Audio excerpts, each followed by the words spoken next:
Hey everybody, it's Maria. Welcome to my channel. For those of you who are new, I am a homeschooling mom who likes to read and do various other things. But I do want to encourage you guys on whatever path you're on, whether you're a homeschooler or a reader or a grown-up or a teenager or somebody who has kids or somebody who doesn't. I've been thinking a lot about life. I kind of took a little bit of a sabbatical from YouTube for the last couple weeks and just kind of looked back on things. We're getting ready to start another school year, and so I always think of that as like fresh slate time.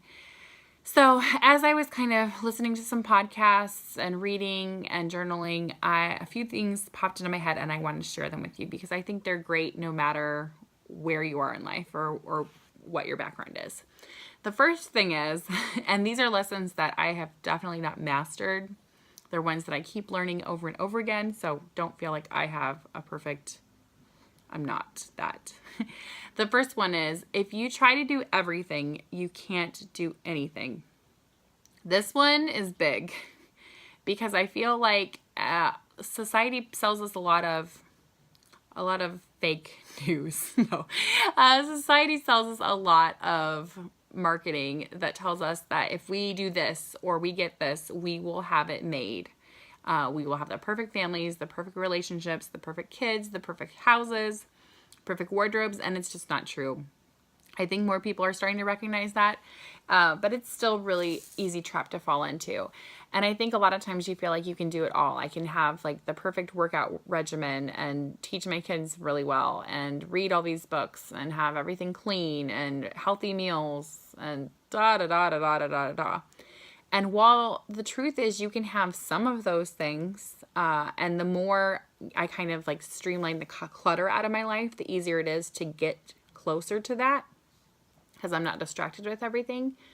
A lot of times if you're trying to do everything all at once, you just can't do anything. It's just like you're giving all of these little bits out until there's nothing left. There's no full tank left to give out of. And I kind of hit a rock bottom this past week of I don't have anything left to give because I was giving everything out and not replenishing my rest tank. I wasn't taking a step back from any of the clutter in my brain. I wasn't minimizing some of the choices I had to make, and it was just too much.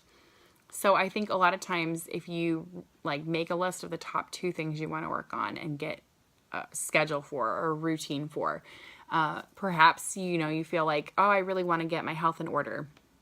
Maybe that means just focusing on that for a few weeks, coming up with some healthy snacks that you can regularly do, drinking water more, getting all the junk food out of your house or whatever it is. And then it's a lot easier to kind of stay on that path as you add something else different in. Maybe it's homeschooling and you're feeling like there's so many things that I want to teach my kid. You don't have to teach them everything all in one year. I've been seeing that on a lot of threads with people like, well, what do I do especially with newer homeschoolers? How do I teach my kid, all these languages and this geography and all this? And it's like, you don't have to teach them everything in one year. And honestly, like we're not going to be their only teachers. They're going to learn how to learn from other people. So our job is to teach them to get excited about learning and how they best do it. And so for me, I'm doing more of a looping this year. So there's several things that I want to get to that I really didn't get to last year. I always kind of just ended up at the bottom of the list and never made it through. And so I'm just trying to figure out how to slowly work certain things in so that I might not do an exhaustive study of all of the things, but they'll get a little bit here and there and it'll become easier. I think there's a lot of things like that in life, whether it's budgeting, just find ways to make your life simpler, focus on those for a couple weeks, and then once you feel like you have a handle on that, then add something else in. Don't feel like you have to do it all at once, especially with homeschooling. You will go crazy. The second thing I wanted to tell you guys is making mistakes is okay. I'm actually probably going to be painting something for the house that says that because honestly, my husband has a bit of a problem with making mistakes. He's a perfectionist at heart. And so is my middle child for sure. So making mistakes is okay. When you make a mistake, you learn something, and that's good. It means that you tried something. It means you took a risk. And that's always okay in my book. It doesn't mean you have to do it perfectly.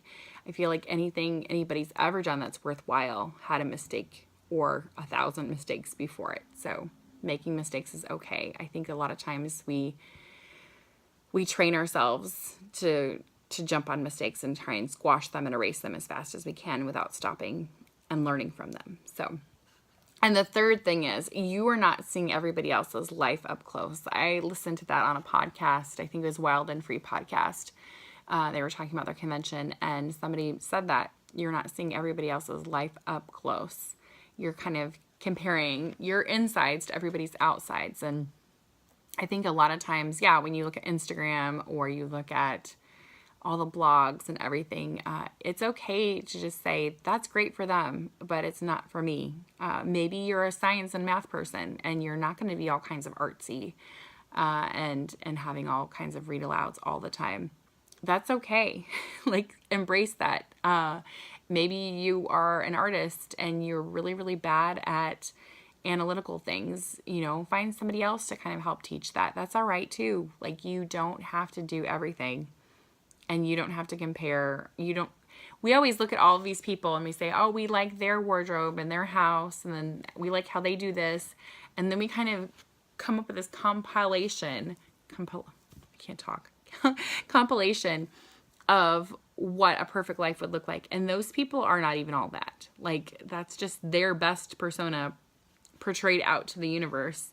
And then we've taken all of these best personas and combined them, and then those are our expectations for ourselves. That is crazy. So I just kind of want to encourage you, wherever you're at, whether maybe you're starting off a booktube channel and you're looking at all these other booktubers and you're thinking, wow, they really read a lot, or they have a lot to say about this or this. You don't have to just talk about books on here. You can talk about whatever you want. It's your channel. You do you.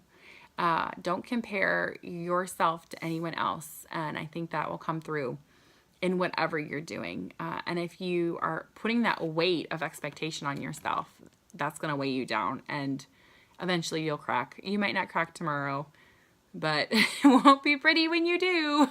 So I just wanted to encourage you guys to kind of take that in, whatever nugget you could take from that. And, hopefully you haven't had to struggle with some of these things, but if you have, and you want to talk about it, I'm always available. Just let me know in the comments or message me one way or the other. So I will talk to you all later, and have a great day. Bye.